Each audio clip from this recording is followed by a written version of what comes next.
Eu me chamo Zilda, sou médica, sou conselheira aqui, vice-corregedora aqui do CREMEP, do Conselho Regional de Medicina, e sou coordenadora da Câmara Temática de Cuidado Paliativo daqui do CREMEP. E esse mês de outubro, nós comemoramos, agora no segundo sábado de outubro, o Dia Mundial dos Cuidados Paliativos. E aí, todos os anos, a gente programa um evento comemorativo dessa data, e este ano esse foi o evento definido pela Câmara para que a gente comemorasse o Dia Mundial do Cuidado Paliativo. Como esse ano o cuidado paliativo, o tema da campanha é que, falando sobre o direito que as pessoas têm ao cuidado paliativo, nós decidimos fazer um evento direcionado para a área social também, né? E também ampliamos a divulgação para os profissionais da atenção básica, na intenção de fazer esse trabalho também com a medicina de família e comunidade, né? E a atenção básica. E hoje, o evento vai ser agora de noite e amanhã de manhã, como vocês já devem saber. Hoje à noite nós teremos 3 palestras. Eu queria só, em nome do CREMEP, dar as boas-vindas a todos, desejar que o evento seja um evento agradável e que a gente saia daqui enriquecido, tenho certeza que será.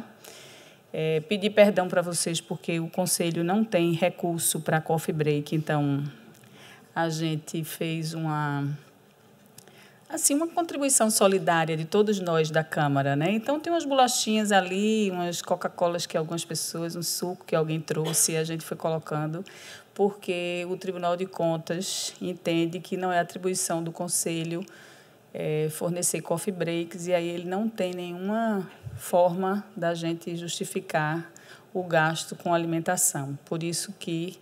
E o Conselho é uma autarquia, né? Uma autarquia federal, e a gente presta contas ao Tribunal de Contas. Então, infelizmente, vai ser um coffee break solidário.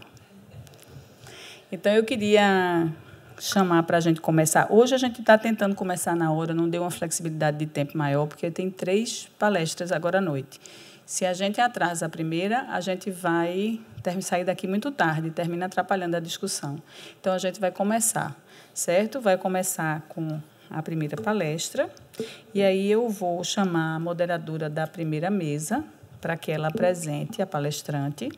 Eu vou chamar a Estela Mares, que vai ser moderadora da primeira mesa. Ela é assistente social pela Universidade Federal de Pernambuco, é especialista em oncologia pelo Hospital do Câncer de Pernambuco e é assistente social plantonista da UPA de São Lourenço da Mata. A palavra está com você.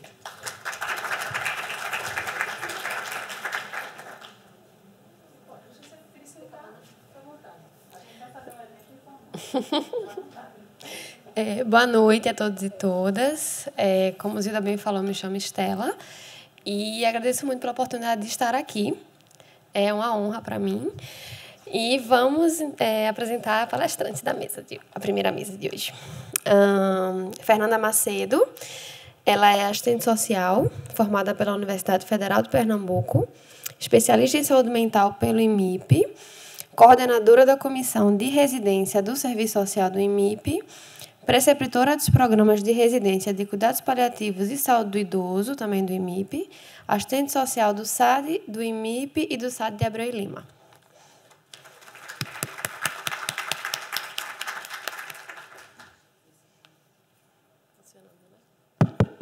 Gente, se vocês não se incomodarem, eu vou sentar, tá certo?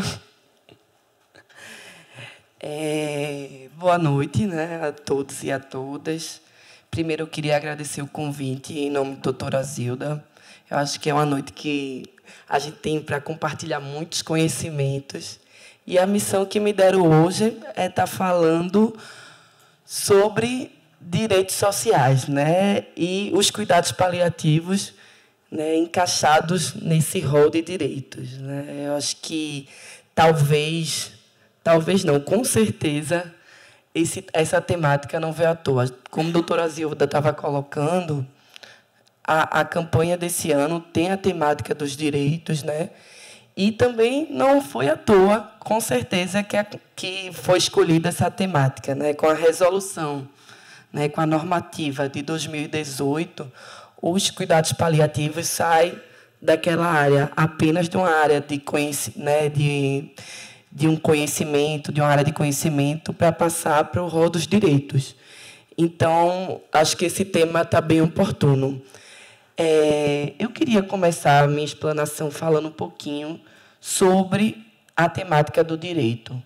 Eu sei que aqui, né, a maioria são profissionais de saúde e talvez a temática do direito, né, e do direito social não seja uma temática tão familiar, né, que a gente tem uma familiaridade. Para a gente do serviço social, né, Estela, já é uma temática que a gente tem uma familiaridade. Mas eu acho que é uma temática que agora, principalmente agora, né, com a resolução de 2018, a gente, enquanto paliativista, profissional de saúde, tem que estar por dentro e entender porque agora essa área de conhecimento se torna uma política social. Antes de eu trazer o conceito, né, realmente, que a Constituição traz enquanto direito social, tem algumas reflexões que é importante a gente fazer. O direito social, antes, a gente não tinha ele como a configuração que a gente tem agora após a Constituição Federal de 88. Antes, o que acontecia com o rol dos direitos? Né? Eram legislações específicas, né, esparsas, para grupos segmentados. Né? Então, vamos dizer, pessoas que trabalham em determinada categoria. Né? Então, essas pessoas tinham legislações específicas que tivessem alguma proteção social para essas pessoas. Com a Constituição de 88, a temática do direito ela vai tomar outra forma, né? Outra configuração.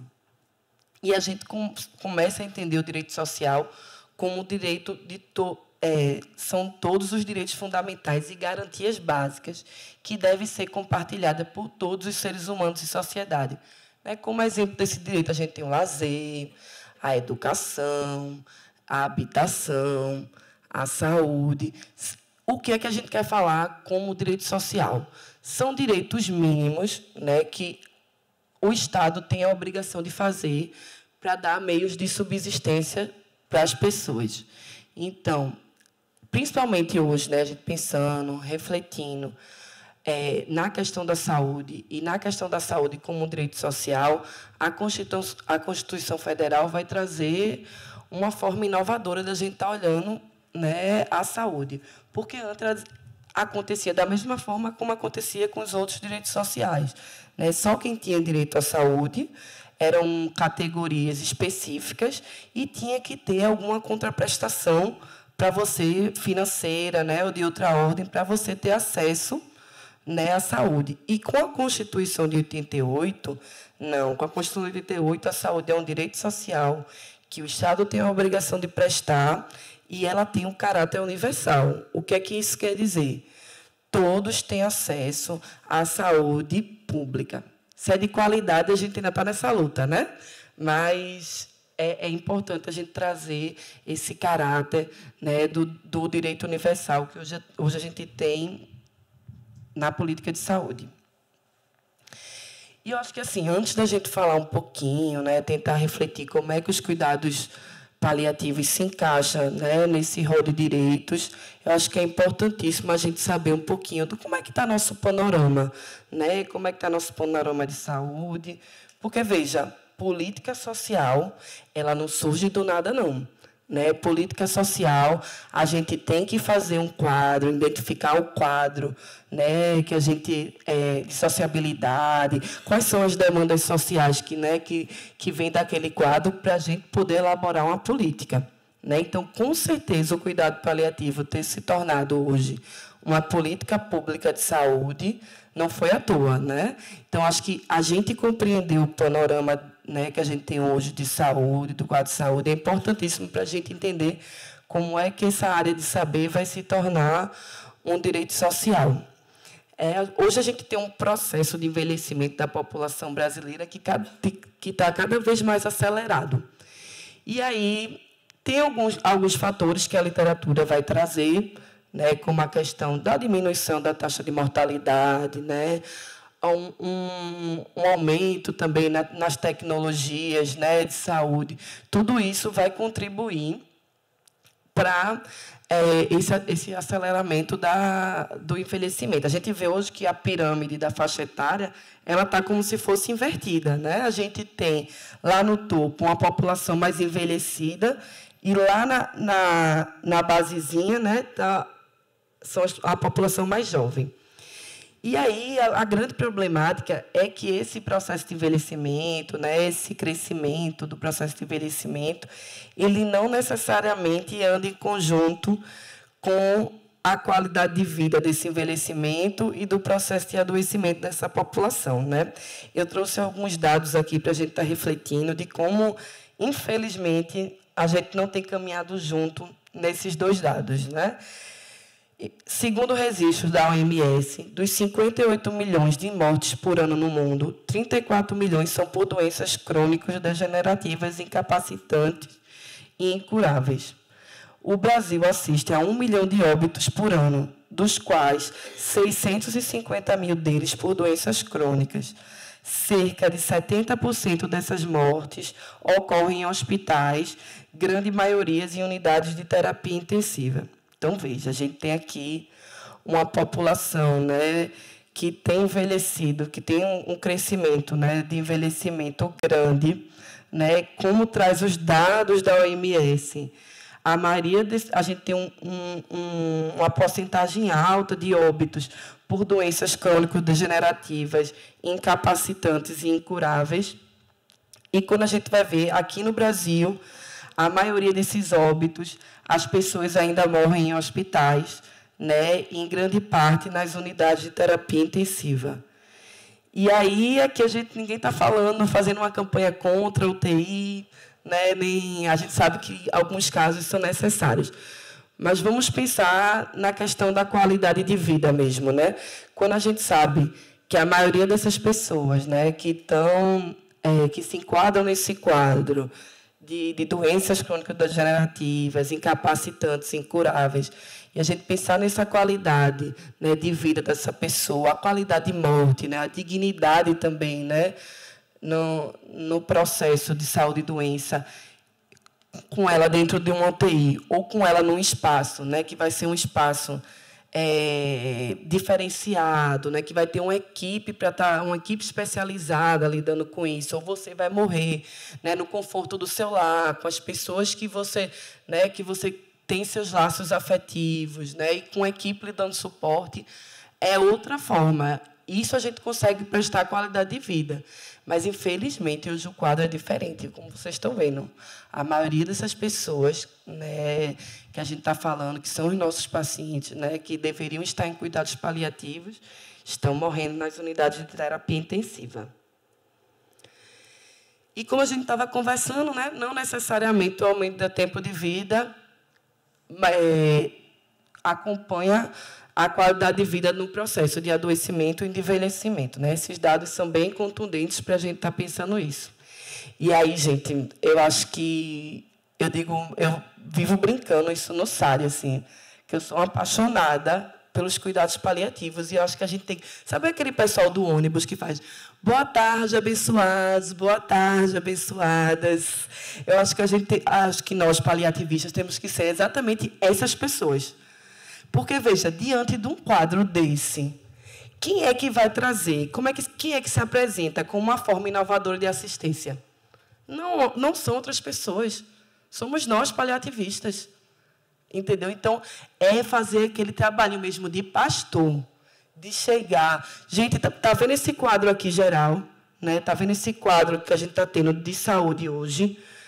Quem é que pode estar dando suporte, né? Quem é que pode estar promovendo essa qualidade de vida desses pacientes, né, que têm uma ameaça, né, uma ameaça de morte, uma ameaça para a sua vida? Quem é que pode trazer a qualidade de vida, né, da outra dignidade nesse processo de saúde e doença? Então, acho que é bem importante, eu acho que a gente tem que fazer campanha, sabe? Eu acho que vestir essa camisa, porque eu não tenho dúvidas que a gente traz uma forma inovadora de estar prestando esse cuidado diante desse panorama de saúde. E aí vamos conversar agora um pouquinho, né? Acho que com esse preâmbulo a gente já vai entendendo como é que os cuidados paliativos, né, começou a se encaixar enquanto direito, né? Eu acho que, não sei se vocês lembram, no começo da apresentação, eu trago o rol de direitos sociais, né? O rol de direitos na Constituição Federal, ele tem lá direitos de primeira geração, que são direitos mais ligados a direito mais privados, né? Da propriedade privada, né? Dessas regulações. E tem os direitos sociais, que são os direitos de segunda geração. E aí, esse conjunto de direitos sociais, a gente vai entender como a Constituição, né? O legislador entende como direitos e garantias fundamentais. E esses direitos e garantias fundamentais, eles são direito ao acesso à saúde, à vida, à dignidade da pessoa humana. Aí vamos pensar aqui no conceito que a OMS traz de cuidados paliativos e vamos ver se a gente não já está materializando o que a Constituição Federal traz como direitos e garantias fundamentais. Acho que eu tentei hoje assim falar menos sobre conceito, né, de cuidados paliativos, porque eu sei que é um tema mais familiar, né, para quem está aqui, as outras mesas vão explanar. Mas para a gente ter, né, a concretude, a compreensão de como esse direito, né, se encaixa no rol de direitos sociais, é importante a gente pensar e ver como são pequenas as coincidências ou não. A OMS traz, né, os cuidados paliativos, que consistem na assistência promovida por uma equipe multidisciplinar que objetiva a melhoria da qualidade de vida do paciente e seus familiares, diante de uma doença que ameace a vida, por meio da prevenção e alívio do sofrimento, da identificação precoce, avaliação impecável e tratamento de dor e demais sintomas físicos, sociais, psicológicos e espirituais. E aí, gente, quando a gente fala qualidade de vida do paciente, alívio do sofrimento, a gente está garantindo esses direitos fundamentais que a Constituição traz, né, que é direito à vida, a dignidade da pessoa humana. Eu acho que, né, casa bem direitinho. Então, os cuidados paliativos, ele vem materializar o que já tem preconizado na Constituição Federal.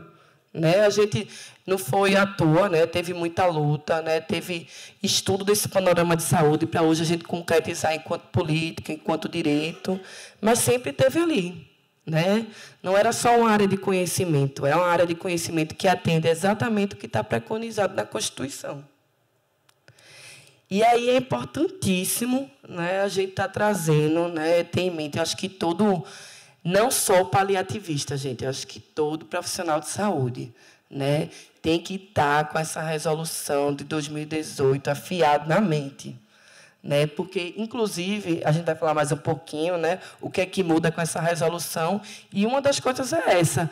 Ela vai se aplicar, essa resolução vai trazer que os cuidados paliativos vai perpassar todos os níveis de saúde, desde a atenção básica até a alta complexidade. Então, hoje, acho que quando a doutora Zilda fez o convite, né, e ampliou esse convite para o pessoal da atenção básica, foi importantíssimo, né, porque com essas pessoas, e a partir da resolução, né, que vai trazer como diretriz esse expandimento, é importantíssimo a gente estar conversando sobre cuidados paliativos com essas pessoas.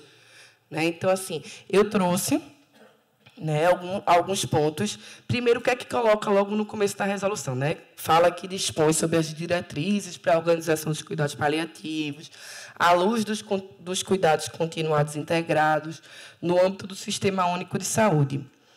Mas o que é que muda de verdade com essa resolução? É só um papelzinho com letras legais ou o que é que a gente tem mudanças efetivas com essa resolução? O primeiro ponto, né, que eu queria trazer foi o que eu já tinha conversado com vocês no começo. Né? Quando, a partir dessa resolução, a gente tira, né, os cuidados paliativos apenas da área de conhecimento, né, e coloca materializa ele enquanto uma política pública de saúde. A partir dessa publicação também, da resolução, a gente consegue definir diretrizes de cuidado e aprimorar a oferta de cuidado. A gente estimula novos serviços a implantarem os cuidados. Porque, veja, vai dizer, Fernanda, mas já tem cuidados paliativos acontecendo no Brasil. A gente sabe, a gente conhece, tem a casinha, né? A gente conhece o serviço do Oswaldo Cruz, a gente conhece. Mas a questão é que esses são serviços pontuais, né? E que nem sempre a gente vai ter aquele financiamento necessário que a gente deseja para estar implementando esses serviços. Então, assim, com essa lei e com essa regulamentação, eu acho que vai dar uma segurança melhor, né? Uma segurança maior para um gestor, porque, assim, pode ser que o gestor tenha uma consciência ótima sobre os cuidados paliativos, né? Sobre a importância dos cuidados paliativos, pode achar lindo, mas, como eu estava conversando para vocês, a gente não implementa, né, política pública, a gente não implementa serviço sem o devido financiamento, né? Então, quando a gente vai ter uma lei que vai lá colocar suas diretrizes, né, que vai lá dizer que esse serviço tem que ser ampliado, né, que vai mostrar essa importância, vai dar segurança para os gestores em saúde, né, para a própria sociedade civil estar cobrando do Estado essa prestação, né, tudo bem, né, é importante, né, legal o cuidados paliativos para a gente poder atender essa demanda do quadro que a gente vê de saúde, mas, para isso, a gente vai precisar de financiamento, né? Sendo que aí a gente vai... Não, ainda tem uma questão que é importante falar das mudanças dessa resolução, né? Como a gente já conversou, essa resolução traz a questão, né, dos níveis, né, que vai ser atendido, que é desde a atenção básica até a alta complexidade, para vocês verem como a temática dos cuidados paliativos ela é tão transversal e tão importante em todas as áreas, né, da saúde, tão fundamental, que, se vocês forem ler a resolução, ela vai começar assim, ó, considerando a lei que regulamenta as unidades de terapia intensiva, considerando a lei que normatiza a atenção básica de saúde. Então, para você perceber como os cuidados paliativos é uma área de conhecimento tão transversal a todas as áreas da saúde, que, para a gente criar uma regulamentação, a gente teve que considerar todas as outras normas, né, e todas as outras áreas da saúde. Então, essa resolução também mostra, né, traz esse benefício, que eu acho importantíssimo. Mas ainda temos um longo caminho para percorrer, né? É ótimo, né? Como a gente falou, a gente agora traça diretrizes, tem como cobrar do Estado essa prestação, essa materialização, né, da lei, mas continuamos sem, né, financiamento específico, sem legislação específica para tratar do financiamento dos cuidados paliativos, né? Claro que já existem, né, alguns incentivos financeiros, né, como no caso dos serviços oncológicos, que a gente tem para o paciente oncológico que está em cuidados paliativos, existe, como a gente fala, um plus, né, um incentivo, né, para esses pacientes. Mas a gente entende que cuidados paliativos não é só oncologia, né? Então, a gente precisa de um financiamento, é um universo muito maior de usuários que a gente tem que ter financiamento para estar materializando.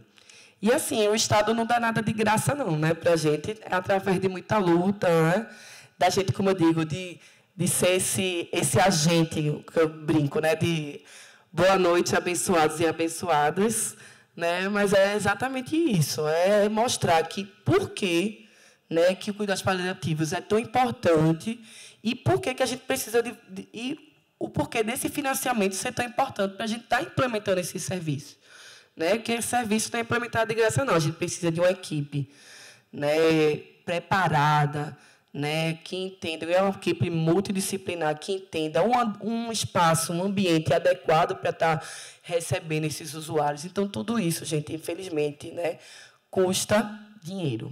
E o financiamento, eu acho que é uma pauta, né, que a gente tem que colocar como pauta prioritária agora dos movimentos de cuidados paliativos, que realmente é necessário, para que a gente consiga, de fato, garantir, né, uma condição de vida para essa população usuária, né, dar dignidade para ter esse processo de saúde e doença, né, dignidade para morrer, né? Então tudo isso é importantíssimo.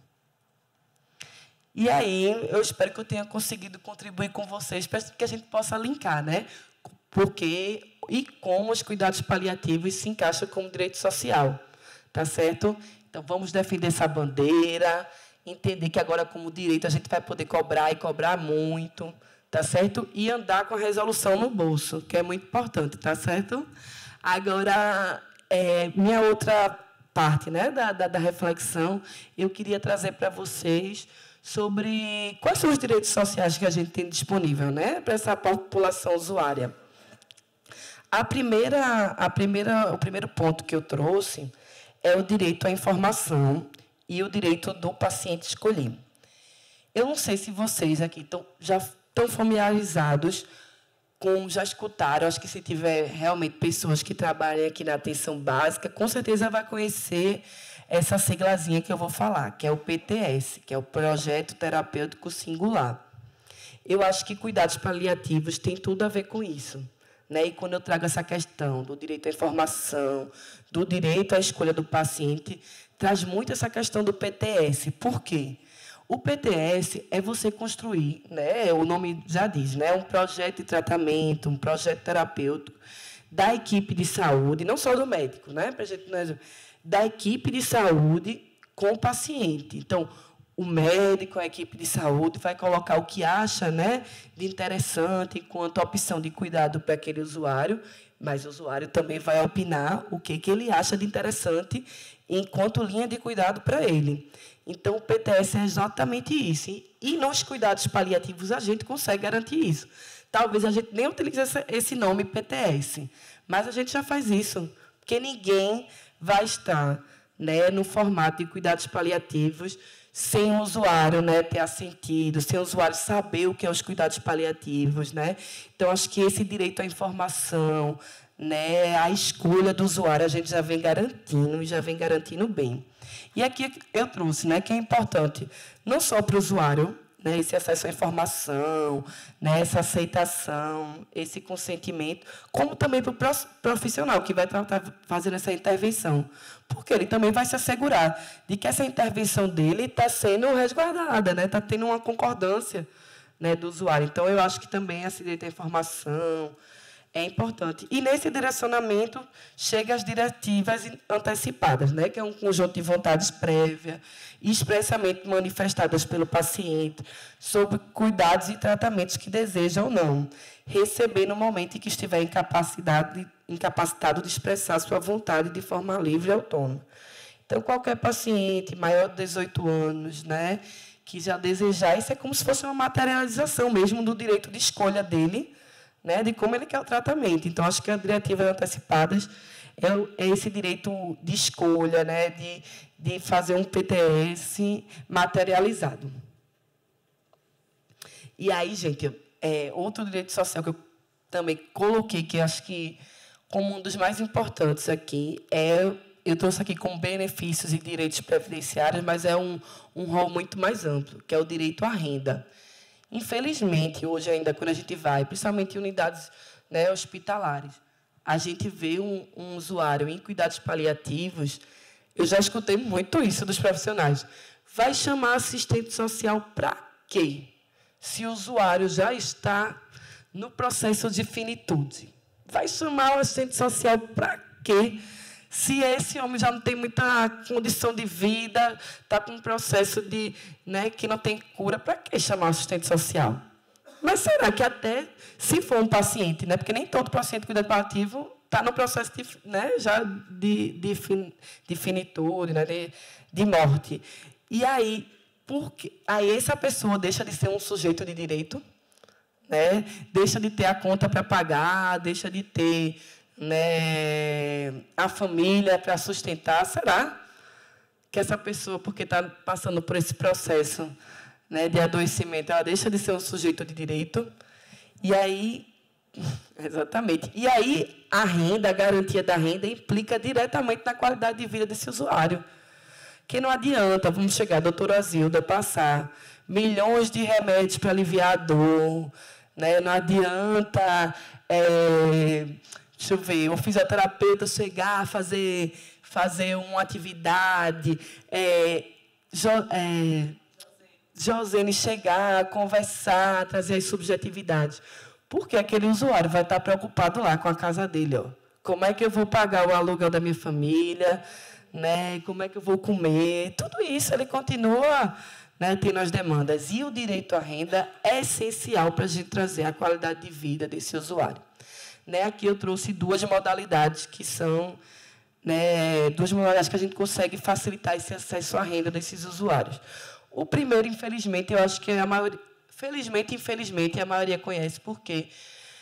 Infelizmente, porque os nossos usuários da saúde pública, né, a maioria não teve acesso, né, a vínculos formais de trabalho. Então, eles dependem desse benefício. E esse benefício é o quê? Né? Esse benefício ele dá acesso a uma renda de um salário mínimo para idosos com mais de 65 anos. Para idosos com mais de 65 anos que não tenham meios de prover, né, sua subsistência, ou que a família não tenha meios de prover, e também para pessoas com deficiências, também com esse critério de renda. E aí, nesse caso, se encaixa muito nossos pacientes de cuidados paliativos. Nem todos, porque não é o fato dele estar, né, no processo de cuidados paliativos que vai ser diretamente ligado à questão da funcionalidade dele, né, da capacidade laboral. Mas os que têm essas limitações, né, da atividade laboral vai ter direito a esse acesso ao benefício, se encaixar nesses critérios que eu trouxe para vocês. A outra questão são para os nossos usuários que têm vínculos formais de trabalho. O que quer dizer? Eles contribuíram para o INSS. Aí vamos pensar, eles contribuíram para o INSS, está trabalhando, aí tem um diagnóstico que está com a doença, né, que incapacite ele para a atividade laboral. O que é que a gente pode fazer em relação, o que é que ele pode ter em relação a isso? Né? Ele vai ter a aposentadoria por invalidez, que demora muito, gente, sendo bem sincero, para eles até chegarem nessa aposentadoria por invalidez. Né? São muitos auxílios doenças até ele chegar na aposentadoria por invalidez.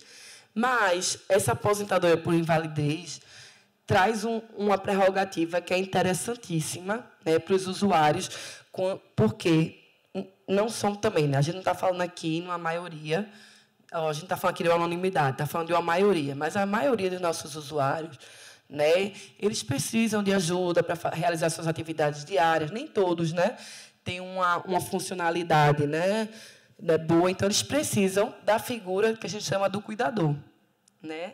E esse cuidador ele vai estar beneficiado através do usuário que recebe a aposentadoria por invalidez do benefício da majoração, que é 25% a mais dentro dessa aposentadoria por invalidez, que vai ser como se fosse aqui, uma ajuda para o cuidador, para que ele possa estar desenvolvendo essas atividades diárias com os nossos usuários. Então, assim, eu acho que é uma prerrogativa bem interessante que traz quando a gente pensa em garantir essa renda. Outra coisa importantíssima é a representação jurídica, né? A gente aqui, eu trouxe algumas modalidades, e é importante a gente estar diferenciando, né? A procuração e a curatela. A procuração, e também sobre a mesma perspectiva que eu estava falando antes aqui. Nem todos os nossos usuários, né, vão ter uma funcionalidade boa, né, vão poder sair para resolver suas coisas no INSS, sair para resolver suas coisas no banco. E aí eles vão precisar de alguém que represente para estar resolvendo essas questões mais práticas, né, da vida diária. E aí a gente tem essas duas modalidades, a procuração e a curatela. A procuração são para nossos pacientes que são conscientes e orientados, né, que sabem opinar o que querem, o que deixam de querer. Então, eles só têm essa questão da limitação mesmo, né, de mobilidade. E aí, o que vai acontecer? Eles vão passar uma procuração no cartório para que um cuidador, que é uma pessoa que eles, né, tenham confiança, possam estar resolvendo isso para ele. E antes, essa procuração era uma questão que era de difícil acesso. Por quê? como a gente está falando, a questão do perfil do usuário da saúde pública, infelizmente, ainda eles têm um comprometimento de renda grande, né? Então, a procuração ela era entre 150 a 200 reais, né, para o usuário que recebe 900 e pouco para manter a vida toda. E aí, a Defensoria Pública veio com uma lei maravilhosa que isenta, né, os usuários de baixa renda a estar pagando essas custas. Então, isso assim foi uma luta grande e a gente teve assim um sucesso gigante, porque eu ficava, né, acho que tu pode me ajudar nisso, né, a gente ficava doidinha, porque assim tinha que ter a procuração, senão não ia sair o dinheiro, a prova de vida, mas como se o usuário não tem o dinheiro para a procuração, enfim, agora isso está assim minimamente resolvido, a gente consegue caminhar para a Defensoria Pública. E a outra modalidade é a curatela. A curatela já são para pacientes, né, que não são nem conscientes nem orientados, né, não tem mais o poder decisório. Então, é uma modalidade de procuração, mas uma procuração, como a gente disse, é uma procuração judicial, que aí você tem que constituir advogado particular ou um defensor público para poder ter acesso a esse instrumento. E o outro é o casamento civil. Eu acho que quem conhece aqui o serviço da casinha já deve ter visto muitas vezes. Quantas vezes eu estou chegando do SAD, daqui a pouco está ali uma cerimônia de casamento no meio do hospital. Exatamente. Exatamente. Exatamente, Santo Antônio de plantão. E aí é isso, né? Porque a pessoa está nesse processo, né, de adoecimento que os desejos vão morrer, não, e as vontades. Então, eles têm desejo de casar, de constituir uma união estável, né? E a gente tem essa obrigação e essa de sensibilizar os órgãos para que a gente possa estar garantindo esse direito deles. Então, é outra questão bem importante. E aí eu também trouxe o programa da dor. 5 minutos, estou indo. Também trouxe o programa da dor como um direito bem importante, né? Esse programa da dor ele vem materializado na portaria 1083 de 2 de outubro de 2012. E aí ele traz um protocolo clínico e diretrizes terapêuticas para usuários com dor crônica. E aí o que eu acho importante, um exemplo, eu trabalho no município de Abreu e Lima. Né, a gente lá não tem acesso, como no IMIP, né, a esse programa da dor. Então, os nossos usuários nem sempre vão ter acesso a medicamentos mais especiais, como alguns opioides, né, algum leque de medicamentos mais, vamos dizer, específicos. E, às vezes, nem é pela questão só do valor, mas é pela questão burocrática. Né, às vezes, desses opioides estão muito ligados, né, a questão da dependência química, então envolve muita burocracia. E aí, com o programa da dor, e ainda para além só dessa questão de disponibilização, né, de medicação, ele vai trazer outras práticas integrativas, né, que os estados e municípios podem fazer e ter essa, não quero falar recompensa do Ministério da Saúde, mas esse repasse, né, de valores. Então, eu acho que é um programa bem importante quando a gente pensa nessa disponibilização, não só de medicamentos, mas de algumas práticas terapêuticas integralistas. E o outro, gente, que eu sou suspeita para falar, que é o serviço de atenção domiciliar. Né? Não, olhem, eu sei que assim, a casinha, né, é um ambiente espetacular. Né? A gente sabe de que nossos pacientes se sentem acolhidos enquanto estão na casinha, né? Se sentem bem, tem uma equipe mais... O conforto do lar, quando eles têm essa possibilidade, né? Eu digo, quando tem essa possibilidade clínica, né? Que às vezes realmente assim não tem como a gente cuidar do usuário em casa, mas quando a gente tem essa possibilidade, é bom demais. Essa carinha aí de felicidade não é à toa, não. Realmente a gente consegue prestar um atendimento de saúde humanizado, no conforto do lar, fortalecendo vínculos, promovendo qualidade de vida. A gente vai estar muito mais perto da realidade desse usuário, entendendo como é que estão esses vínculos familiares, né? Realmente, assim, eu sou suspeita para falar, sou apaixonada pelo serviço de atenção domiciliar. E, para finalizar, a política de assistência. Né? A questão da renda, a gente já trabalhou, que a política de assistência também trabalha. Aqui eu trouxe esse de redistribuição de renda, como Bolsa Família. Mas eu acho que mais importante que isso é a política de assistência social, ela traz essa prerrogativa do fortalecimento dos vínculos familiares, né? Através dos seus equipamentos, como o CRAS. Por quê? Às vezes, quando a gente vê aquele idosinho, né, nosso paciente, vamos pensar um idoso. E aí, ai, meu Deus, que idoso bonzinho, por que a família não está aqui junto dele? O que foi que aconteceu? Um dos últimos que eu atendi do SAD, aquele idosinho bonitinho, ali com aquela cara bem meiga, ele tinha abusado uma criança na comunidade dele. E abusado as filhas, né? Tinha também denúncia contra as filhas, né? Tudo isso. Então, assim, nem sempre, né, aquele paciente que a gente está de cuidados paliativos, idoso ou não, eles vão ter esses vínculos familiares fortalecidos. Né? E não que a política de assistência social vá fazer um milagre. Porque ela não vai dizer, olha, agora tu vai amar teu pai, mesmo ele ter sido te abusando sexualmente, mas você agora vai amar seu pai. Eles não vão fazer esse milagre, mas eles vão trabalhar a questão do direito dos idosos, né? Vai entender que existe uma obrigação legal, né, de estar prestando aquela assistência, vai trabalhar o fortalecimento dos vínculos. E aí é essencial para o nosso, né, usuário de cuidados paliativos. Tem também a questão da mobilidade, né? Eu trouxe aqui duas questões, que é a carteira de livre acesso e o passe livre interestadual. Vou falar bem rápido. A carteira de livre acesso acho que vocês já viram, aquele cartãozinho vem, que são pessoas com deficiências, que ele pode andar na região metropolitana, e o passe livre interestadual, que, minha gente, olhe, um dos usuários que eu estava atendendo no SAD, a gente facilitou o acesso à questão do passe livre interestadual. Aí, nessa modalidade, eles podem viajar de avião para outros estados, né? Viajar de ônibus. Menino, esse usuário, ele estava numa coisa assim, que ele não queria mais atender a gente do serviço, estava num processo assim, de um bem deprimido.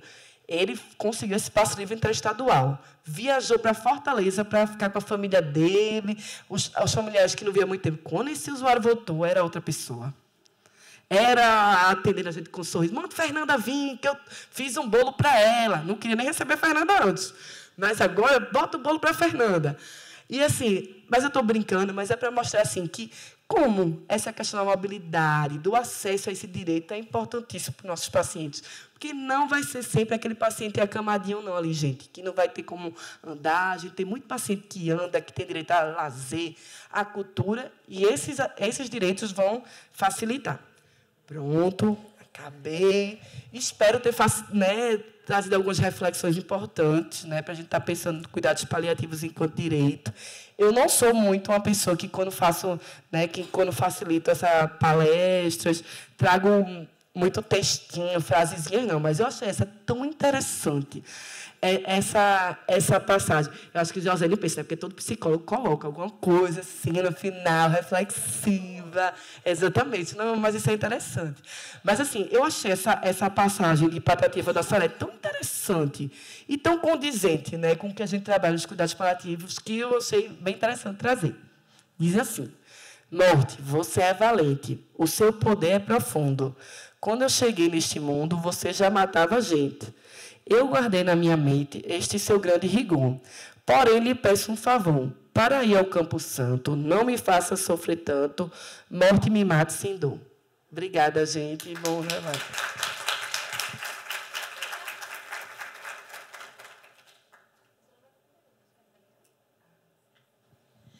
Eu gostaria de agradecer. A apresentação de Fernanda foi riquíssima, né? Acho que todo mundo concorda comigo. Eu vou só levantar aqui os pontos principais que ela trouxe para a gente, porque a gente vai abrir para o debate, e aí para refrescar um pouco a memória, né? Ela traz primeiro o conceito de direito social, né, e a relação que o direito social tem com a saúde, como era a saúde antes e depois da Constituição Federal, porque a gente sempre fala muito da saúde após a Constituição, mas às vezes a gente precisa lembrar como era antes para continuar defendendo o que a gente tem hoje, né, e a melhoria, claro. Trouxe alguns dados sobre os óbitos no Brasil, né, o cuidado paliativo como uma forma inovadora de cuidado. Trouxe a resolução número 41 de 2018, né, que temos que ter no bolsinho, nós já aprendemos. E trouxe também sobre a importância do financiamento, né, a importância dessa legislação para se conquistar um financiamento. Porque, assim, uma coisa que a gente discute muito dentro do serviço social, né, e você vai poder concordar comigo, Juliana, Fátima também, é que a gente sabe que a lei ela não é suficiente para se efetivar um direito, mas ela é necessária, ela é um meio para isso. A gente tem muitas leis que estão aí, mas a gente sabe que não são totalmente efetivadas. Entretanto, elas são necessárias, importantes para que a gente tenha com quem conversar ou de quem exigir, né? Que nesse caso seria do Estado. E aí trouxe os vários direitos sociais, né, previdenciários do paciente em cuidados paliativos, que não se resume a paciente oncológico, porque a gente volta muito para a oncologia, né, por ser boa parte, mas que não é apenas isso, né? E às vezes a gente deixa um pouquinho de lado. E falou do programa da dor, que é a portaria número 1083 de 2012. Eu gostaria só de ressaltar uma questão que você trouxe, Fernanda, sobre a aposentadoria por invalidez. Porque, assim, a gente, enquanto assistente social, né, a gente tem muita essa sensibilidade de ver o contexto socioeconômico do usuário, familiar e tudo mais. Mas o que acontece? A aposentadoria por invalidez ela é um pouquinho perversa. Por quê? Primeiro, para você consegui-la, você tem que estar realmente no nível de incapacidade extrema. E para se conseguir esses 25% que você trouxe, mais ainda, você tem que estar sem os 2 braços, sem as 2 pernas, e olhe lá, porque ainda assim o INSS ele ainda arruma justificativas para dizer, não, mas você pode trabalhar com isso, você está sem as suas 2 pernas, mas você ainda pode, entendeu? Então, realmente, e nesse contexto de corte que a gente vem sofrendo bastante, né, isso vem ficando muito preocupante. Eu tive a experiência da residência no Hospital de Câncer, né, então não tive acesso ao território, mas o que chega lá para a gente não é diferente do que você traz, né? É bem essa situação mesmo. E aí eu só queria realmente para chegar um pouco o debate. A gente vai abrir de 5 a 10 minutos. Não é isso, ajuda? Confirma aí, por favor. Acho que é isso, né? Para as 2, 3 pessoas. Claro. Eu falo alto, acho que vocês estão ouvindo aí atrás, vocês? Eu normalmente falo alto, vou falar mais alto ainda, tá? Uma dúvida só. A majoração, você diz que é só quando tem aposentadoria por invalidez? Porque a majoração é quando precisa de um cuidador em tempo integral.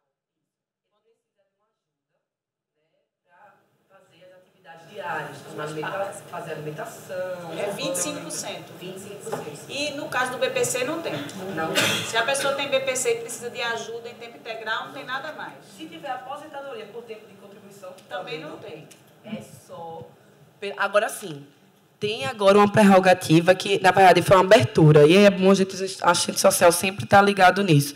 Teve agora uma abertura de uma jurisprudência que o usuário que tinha aposentadoria por tempo de contribuição conseguiu a majoração, justificando todos os gastos, né, a questão do cuidador, e conseguiu essa brecha. Mas, né, principalmente, assim, primordialmente é mais a questão da aposentadoria por invalidez. E BPC nunca, que a ideia deles é o quê? Não contribuir para o INSS, não vai ter nada mais do que um salário mínimo. Uma outra coisa, Fernanda, que eu gostaria de saber da sua experiência, eu acho que dá para todo mundo ouvir, é sobre a curatela, porque eu acho que raramente um paciente consegue chegar até a curatela sem falecer antes. É isso que eu te coloco, da experiência sua de outras pessoas, porque é muito difícil chegar. Exatamente. Eu vou contar uma coisa para vocês que... Eu pelo menos, não tenho essa experiência, nós não temos. Não, pois é. A curatela é um instrumento dificílimo, gente. Eles dão entrada, né? A morosidade é grande na justiça. Eles dão entrada. Aí, para dar...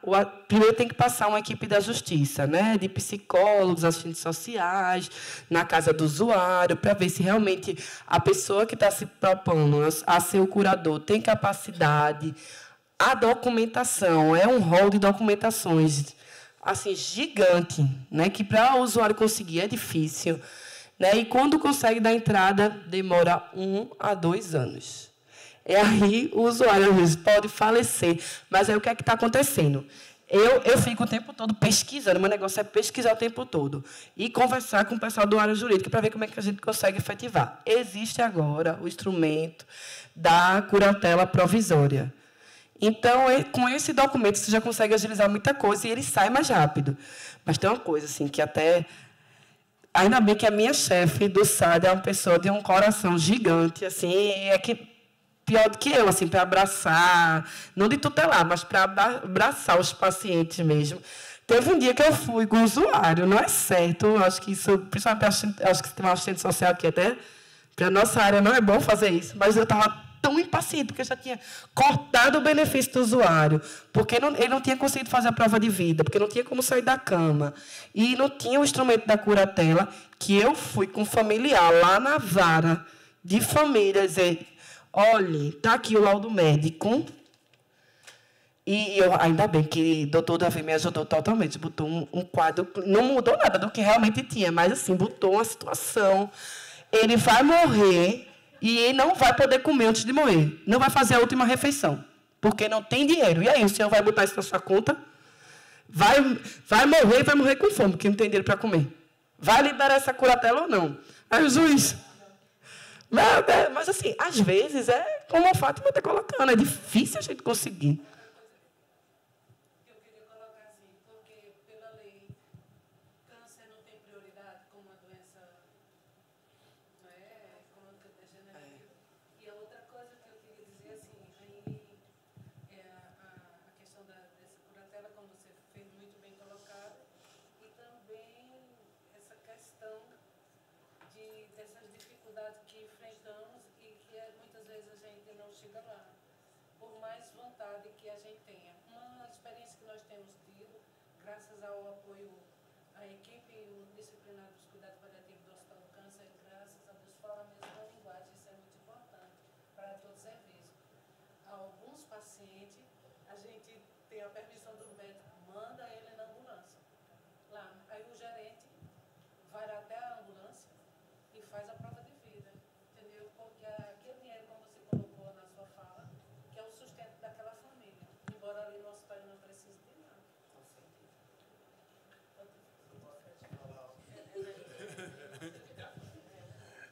Só um comentário, e aí eu acho que permeia um pouquinho pelo que foi dito aí, né? Assim, eu acredito muito que o direito no Brasil ele ainda passa por uma figura que foi comentada aqui, que é os nossos amigos juízes, né? Infelizmente, né, tudo que está escrito, inclusive aquele dinheirinho do paciente oncológico, ele não vem não, tá? Só para ficar bem claro que ele não chega também não. Os incentivos para a oncologia eles são um incentivo de uma forma geral, na verdade, e acaba que ou a gente sensibiliza, né, já que o direito no Brasil parece que para ter acesso a ele precisa ser via judicialização, e aí o apelo parece de que viver a qualquer custo ele soa muito mais impactante no ouvido de quem não é da área de saúde do que o direito a ter qualidade de vida ou morrer dignamente, né? Acho que Davi conseguiu, através aí dos textos, convencer o juiz que, de alguma forma... Mas eu garanto a você que o entendimento do juiz ainda, amanhã eu acho que é até o tema da mesa, que a comida estava muito mais ligada à vida do que esse paciente morrer bem. Talvez o que mais impactou esse juiz em relação foi a falta da comida é que vai levar ele a morrer. E não o impacto que ele iria morrer dignamente. Eu acho que assim, o que impactou esse juiz é, não, se ele não comer, ele vai morrer, e aí, né, porque é muito mais fácil autorizar como eu nunca lembro o nome, fosfolanamina sódica lá, os imunoterápicos que o paciente tem direito, mas muitas vezes é banalizado na justiça, do que o direito do paciente morrer bem e de que se forme melhor essa rede de cuidado paliativo que a gente tanto precisa ampliar e aumentar. Então, assim, trabalhar a atenção básica como estamos trabalhando é bom, mas a gente tem que levar esse tema para outras esferas, porque, infelizmente, num país continental como o Brasil, para todos terem direito, a figura do juiz ele vale muito. E foi um ótimo exemplo esse aí do SAD, que, para conseguir, precisou convencer o juiz que ele precisava ser rápido, até porque, como Fátima disse, nossos pacientes não têm tempo, muitas vezes, de esperar a morosidade que a justiça leva, né?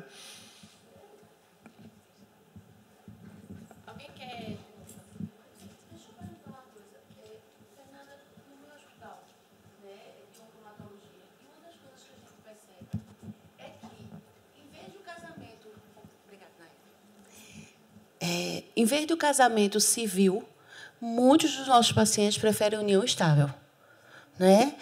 E uma das coisas que eu sei que você, lógico, o seu tempo era curto, a outra já estava pressionando, né? Mas a gente percebe que, às vezes, começa a se lembrar: eita, minha casa é de herdeiro, eita, eu não tenho o papel. Né? Lógico que aí a gente passaria a noite todinha falando dessas pendências documentais e o quanto isso é importante. Eu, uma vez, ouvi numa mesa jurídica, né, que eles também estão preocupados com isso, porque a gente tem que lembrar que tem promotores especializados em saúde, né, e juízes já tentando exatamente fazer esse aporte. E ele dizendo o seguinte: será que não valeria a pena o serviço social começar a indagar na anamnese dele? Essa casa é própria? Tem documentação? A sua união com essa sua companheira? Seus filhos, como é que vão ficar? Né? Como se dissesse assim, fazer como a gente faz profilaticamente, ao invés de deixar que a coisa pudesse dar um andamento e aí, eita, na hora H não ter tempo. Né? Enfim.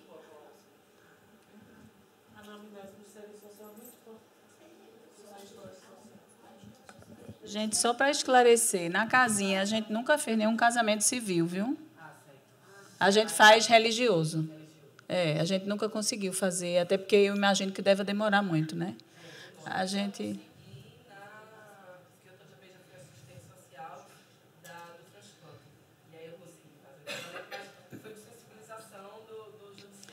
Porque quando você passa, você vê a festa, né? Mas a festa é o casamento religioso. A gente já fez do católico e já fez um casamento da Umbanda.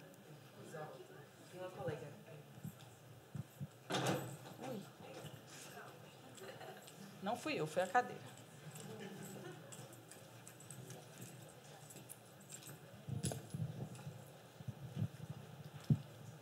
Boa noite, meu nome é Isabela.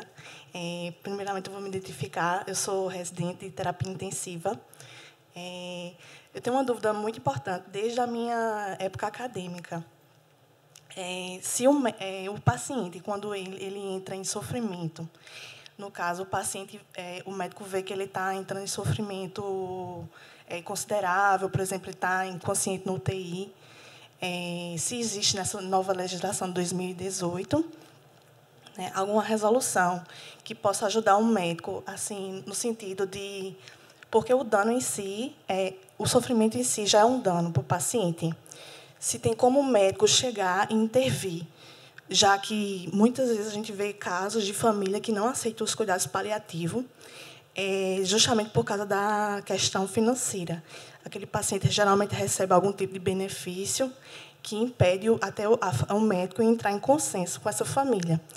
Eu queria saber se existe alguma lei que possa, assim, sobre resguardar o médico sobre esse tipo de abordagem, como seria?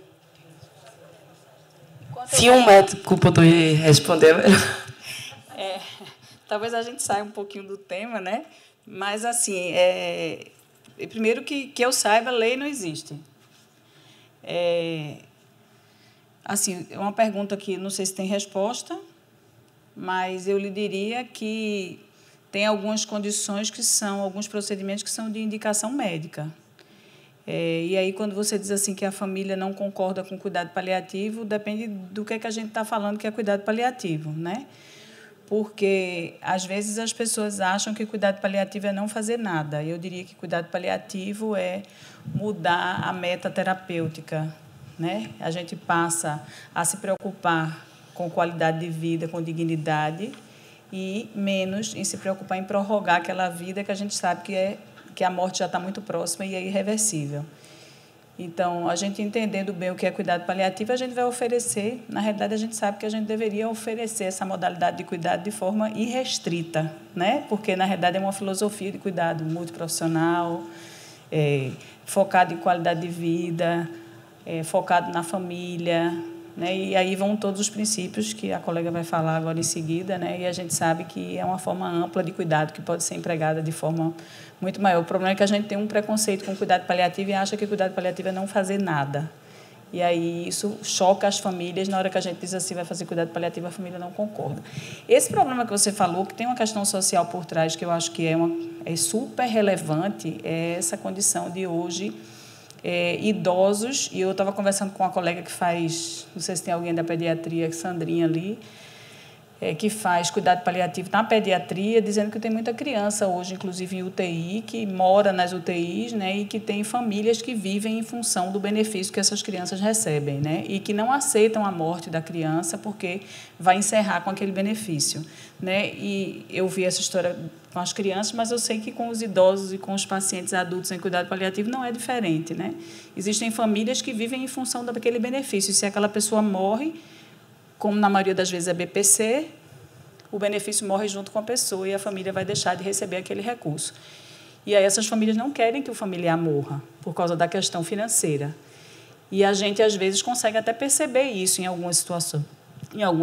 Isso é uma situação extremamente delicada. Agora, eu diria que a indicação de procedimentos médicos ela é proporcional de acordo com a condição daquela pessoa. E essa família deve ser conversada, e às vezes as situações não são fáceis, mas eu acho que existem procedimentos que não são de indicação da família, são de indicação médica, e isso precisa ser conversado, explicado.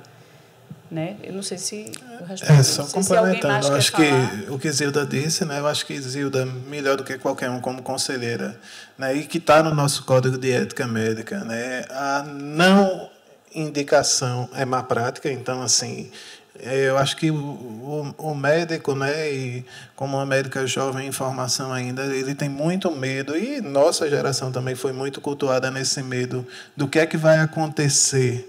Né? O ano passado, em 2018, no próprio Congresso de Cuidados Paliativos, teve um juiz que falou sobre isso, e uma das frases que marcou no Brasil a gente não pode ter medo de ser processado, porque o processo ele pode ser aberto de qualquer jeito. Então, se alguém não gostou de mim, ele vai lá e me processa. O processo vai correr e eu vou mostrar que tudo que eu fiz não foi nada do que ele disse. Mas a judicialização também ela é muito banalizada no nosso país, que é o outro meio que o profissional médico tem. Né? Mas, estando a prática médica bem feita, o profissional não tem que ter, simplesmente registrar bem as práticas que ele está fazendo.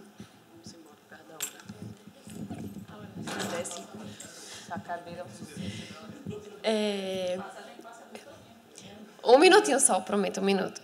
É porque eu não poderia deixar de... exato. Tem que fazer só de serviço social. É porque é muita coisa para discutir, né? Vai surgindo. Essa questão da judicialização que o doutor Fábio falou costuma realmente, em alguns momentos, ser banalizada, né? Ela é importante, mas, ao mesmo tempo, ela não é muito bem compreendida e aí acaba sendo um pouco conflituoso, né? Entre o direito individual, o direito coletivo, enfim. E aí eu acho que o mais importante é justamente ter profissionais da área de saúde na comissão técnica mesmo do judiciário. Justamente porque o juiz, eles muitas vezes não sabem. Mesmo com o laudo do médico, ele não vai ter acesso ao conhecimento realmente da área da saúde.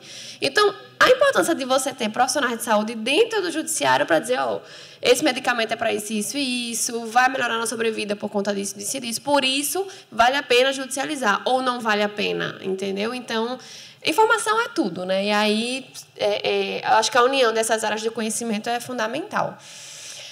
Gostaria de agradecer mais uma vez a Fernanda pela maravilhosa apresentação, pelas informações riquíssimas que ela trouxe para a gente. E agradecer a todos também pelas perguntas, pelas contribuições. E é isso. Obrigada, gente.